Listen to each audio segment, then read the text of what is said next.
हो गया। ठीक है, लास्ट क्लास हम लोग इंटरनेशनल ट्रेड का शायद कितना क्लास हो गया, एक क्लास होता है ना, स्टार्ट किया लास्ट क्लास हम लोग, आज सेकेंड क्लास है। ठीक है, सेकेंड क्लास में हम लोग पढ़ेंगे इंटरनेशनल ट्रेड का मतलब क्या है, with in India, beyond India. किसका बात हो रहा है, बियॉन्ड इंडिया मतलब इंडिया के बाहर का ट्रेड व्यापार, इंटरनेशनल ट्रेड। ठीक है, बोला documents include in international trade. बोला इंटरनेशनल ट्रेड करने के लिए क्या क्या डॉक्यूमेंट्स इंक्लूड होता है। ठीक है, पहले क्या इंडेंट, इंडेंट का मतलब क्या होता है, it is an order placed by importer to exporter and contains all the information regarding the goods to be imported. ठीक है, मान के चलो जो भी हम लोग गुड्स इंपोर्ट कर रहे हैं, इंपोर्ट का मतलब इंडिया में मंगवा रहे हैं तो इंपोर्ट, इंडिया से बाहर भेजे तो एक्सपोर्ट।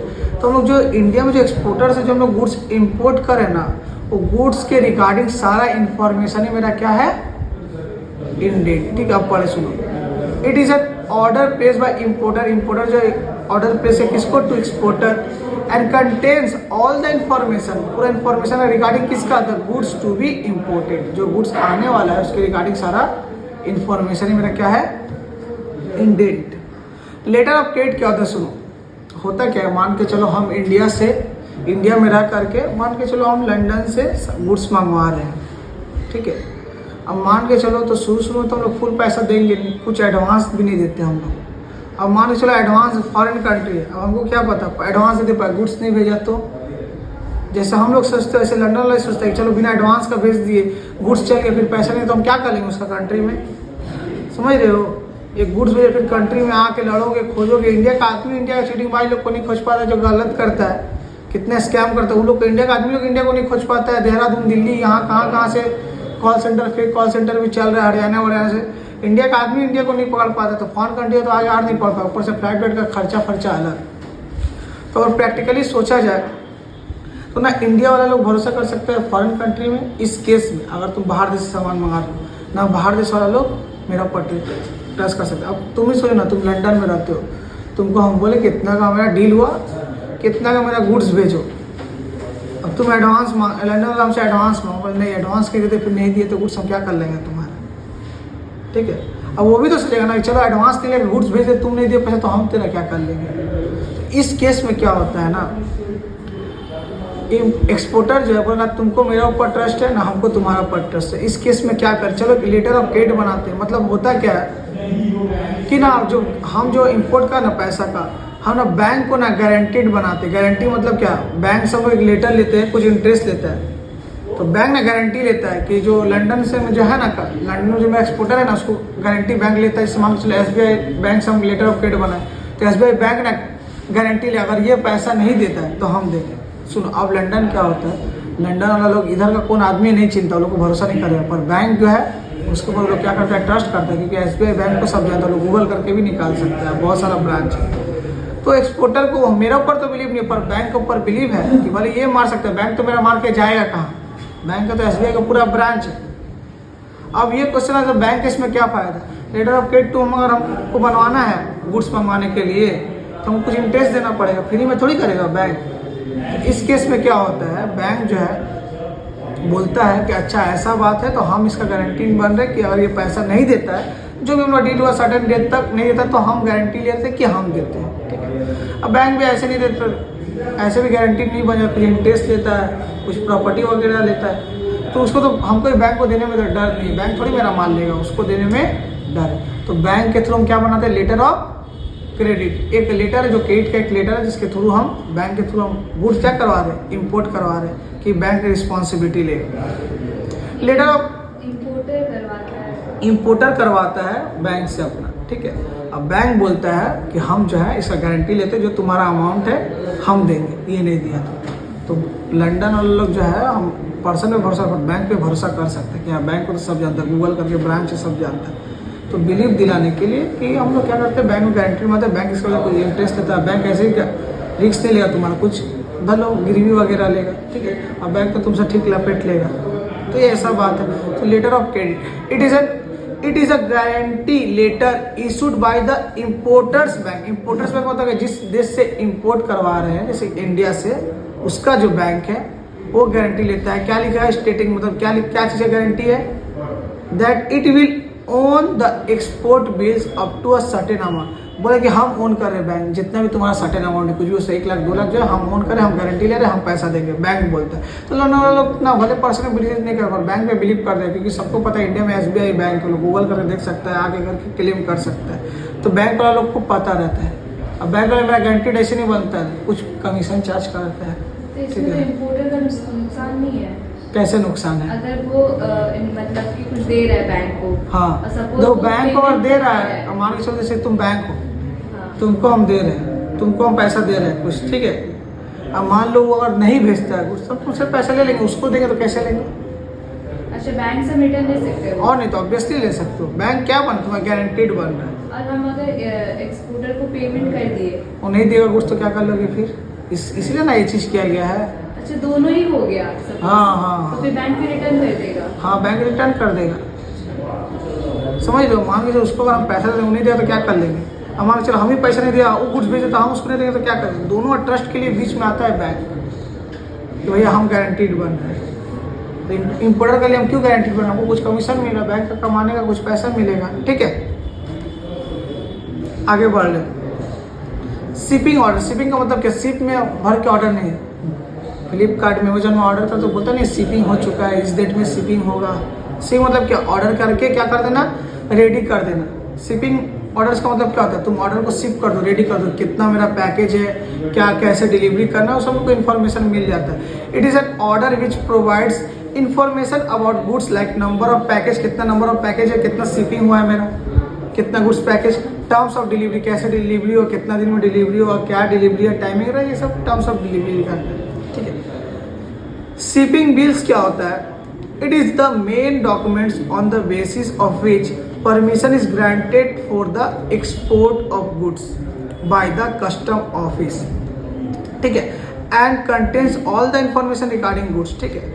अब मान लो कि एक तो तुमको ना शिपिंग का बिल बनाना पड़ेगा, बाहर देश से मंगा रहे हो, क्योंकि कस्टम जो डिपार्टमेंट जो है, कस्टम डिपार्टमेंट खड़ा रहता है बॉर्डर के पास ना, बॉर्डर के पास कस्टम डिपार्टमेंट खड़ा रहता है कि इंडिया से अगर तुम आउट ऑफ इंडिया कुछ कंट्री भेजा रहे हो या आउट ऑफ कंट्री से इंडिया मंगा रहे हो, तो कस्टम ड्यूटी टैक्स देना पड़ता है, जो कस्टम डिपार्टमेंट लोग देखता है, ठीक है।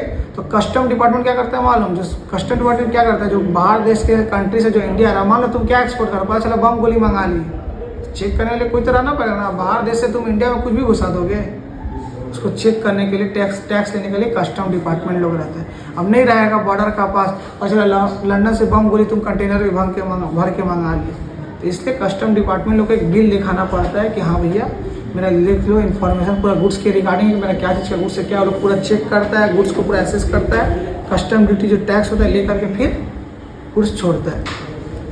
एक क्या होता है, मेड्स रिसिप्ट, ठीक है। This receipt is issued by the captain of the ship to the exporter after the goods are loaded on the board of ship. सुनो होता क्या है, अब मेरा जो गुड्स है ना फॉरेन कंट्री से शिप से में जल्दी आता है, तो शिप से अगर आएगा ना तो कैप्टन ना, जो शिप का जो कैप्टन है जो शिप को चलाएगा, वो जब तक कंफर्मेशन तुमको एक बिल नहीं देगा, रिसिप्ट नहीं देगा, नहीं तुम्हारा माल लोड होकर सब सही हम पहुंचा देंगे, तब तक तुम्हारा गुड्स पहुंचने वाला है नहीं।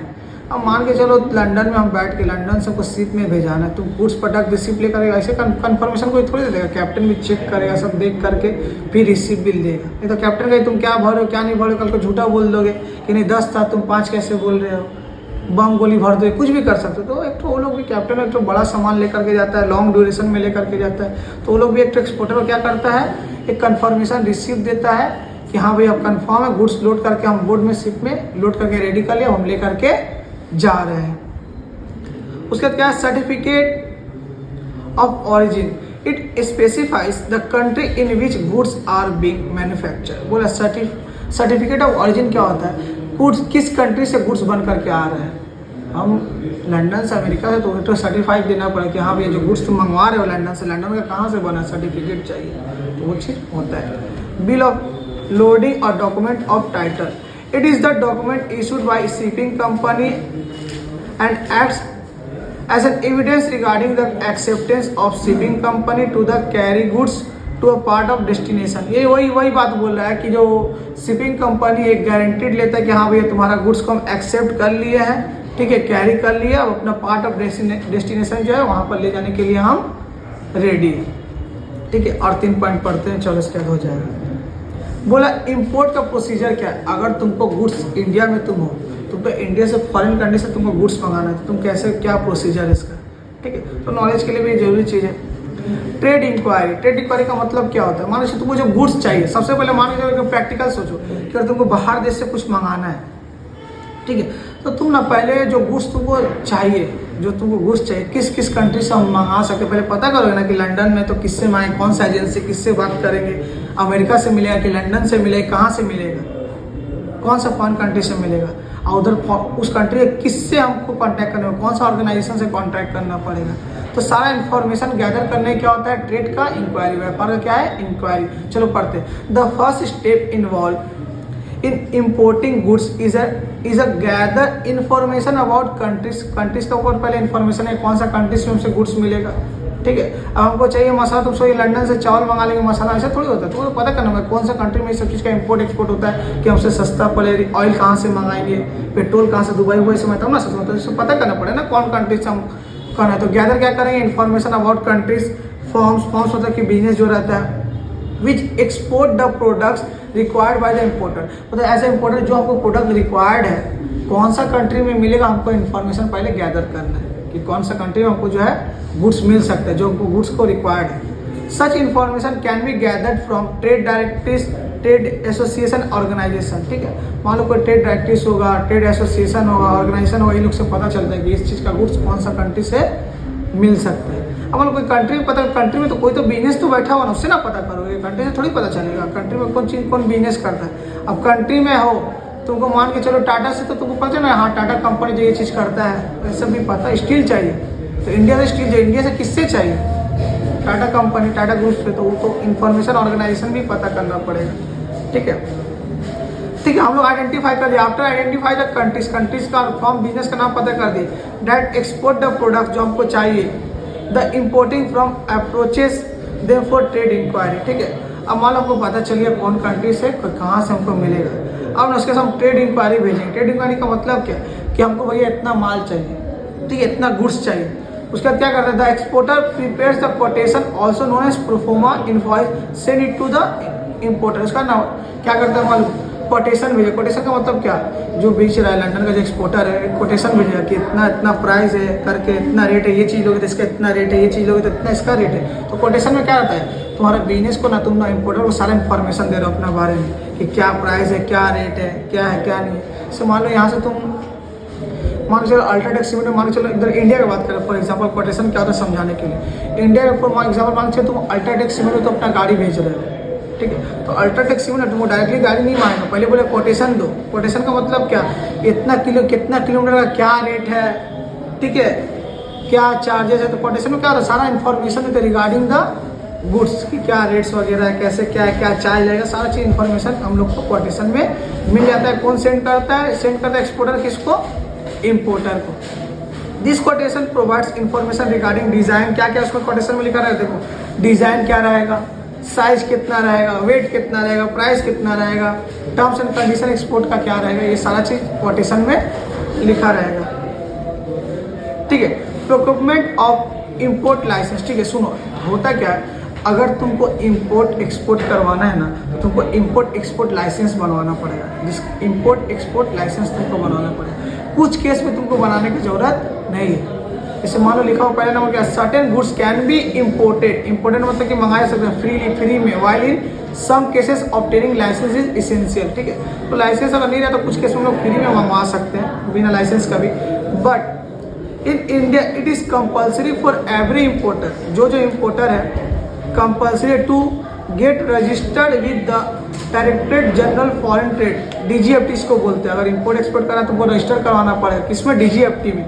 जैसे इसका और एक नाम क्या है, national import export licensing authority. तो ये सब पूछ सकते हैं DGFT का फुल फॉर्म क्या होता है और इसका फुल फॉर्म क्या होता है। तो इसमें से जो वेरी इंपॉर्टेंट है कुछ ना कुछ पूछेगा 20 से उठाकर। तो तुमको पहले रजिस्टर करवाना पड़ेगा इंपोर्ट एक्सपोर्ट करना था DGFT से।